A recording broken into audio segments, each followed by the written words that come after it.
Hey നമസ്കാരം, എല്ലാവർക്കും സ്വാഗതം പുതിയൊരു വീഡിയോയിലേക്ക്. ഈയിടെയായിട്ടൊന്നും വീഡിയോ ഇടാൻ പറ്റിയില്ല. ആ കൂടെ സീനായിരുന്നു, അതുകൊണ്ടാണ് വീഡിയോ ഇടാൻ പറ്റാതിരുന്നത്. കാസ്പറിന്റെ ആണെങ്കിലും കാസ്പറിന്റെ ഒക്കെ കഥകൾ കുറച്ച് മാറിപ്പോയി. കാസ്പർ എന്റെ കൂടെ ഇല്ലായിരുന്നു. കാസ്പറിനെ വേറൊരു സ്ഥലത്ത് വീട്ടിൽ കൊണ്ടുപോയി വിട്ടിരിക്കുമായിരുന്നു. കാരണം നമ്മുടെ വീട്ടിലൊരു ചെറിയൊരു മെഡിക്കൽ എമർജൻസി വന്നു.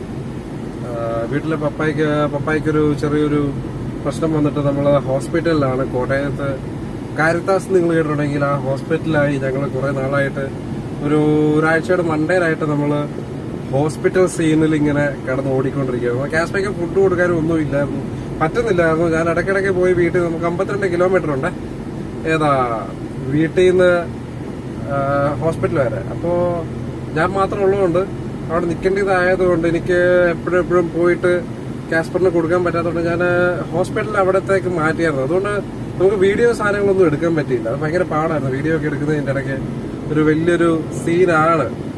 സോ വീഡിയോ ഒന്നും ഇടാൻ പറ്റിയില്ല.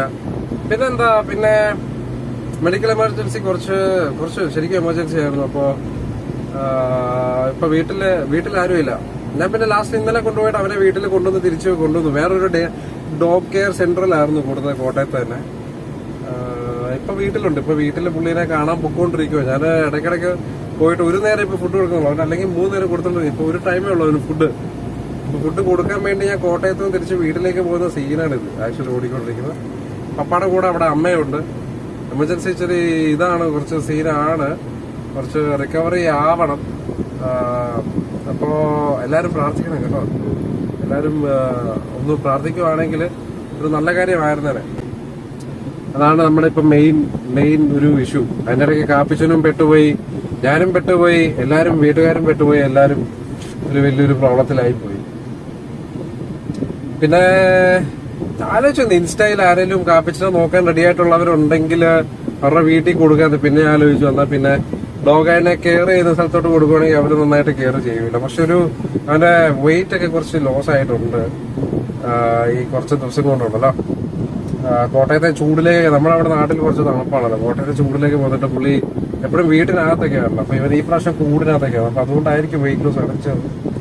പിന്നെ 3 നേരം കൊടുക്കുന്ന 3 നേരം ആയപ്പോ പുള്ളിക്ക് കുറച്ച് വെയിറ്റ് ലോസ് എന്താണെന്ന് തുടങ്ങി. ഇനിയിപ്പോ വീട്ടിലെ ഡിസ്ചാർജ് ഇപ്പൊ ഒരു 1.5 ആഴ്ചയായി ഹോസ്പിറ്റലിൽ. ഇനിയിപ്പോ 2 ദിവസം കഴിയുമ്പോൾ ഡിസ്ചാർജ് ഉണ്ട്. ഡിസ്ചാർജ് ചെയ്ത് കഴിയുമ്പോൾ വേണം അവനെ നോക്കാനും അവന്റെ കാര്യം സോർട്ട് ഔട്ട് ആക്കണം. പപ്പാടെ കാര്യങ്ങളൊക്കെ ഒന്ന് സോർട്ട് ഔട്ട് ആക്കണം. കാരണം ഇനി കാപ്പിച്ചു അവിടെ ഓടി നടക്കുന്നവരെ പപ്പാടെ റൂമിലേക്കൊക്കെ വന്നാലും കഷ്ടപ്പാടാണ്. അപ്പൊ കാപ്പിച്ചനെ കുറച്ച് റെസ്ട്രിക്റ്റ് ഒക്കെ ചെയ്യണം.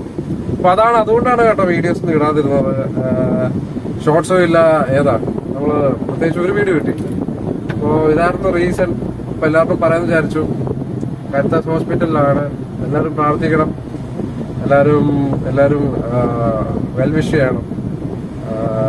അതല്ലേ ഉള്ളൂ നമുക്ക് ഇതിൽ നിന്ന് വെളിയിൽ ചാടാൻ പറ്റുന്നത്.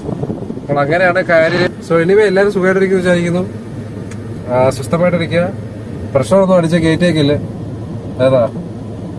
ജീവിതത്തിനെ സിമ്പിളായിട്ട് തന്നെ കാണുക, ബ്യൂട്ടിഫുൾ ആയിട്ട് തന്നെ കാണുക. കൂടുതൽ നെഗറ്റീവ് ഒന്നും ചിന്തിക്കാതെ മുമ്പോട്ട് തന്നെ ജീവിക്കുക. എല്ലാത്തിനും പരിഹാരമുണ്ട്. അതുകൊണ്ട് എല്ലാവരും സുഖമായിട്ടിരിക്കുക. അടുത്ത വീഡിയോ കാണുന്നവരെ അടുത്ത വീഡിയോ മിക്കവാറും നമ്മൾ വീട്ടിലെത്തിയിട്ടായിരിക്കും. അപ്പോൾ നമുക്ക് കണ്ടിന്യൂ ചെയ്യാം. അപ്പോൾ എല്ലാവരും പ്രാർത്ഥിക്കാം. കാണാം.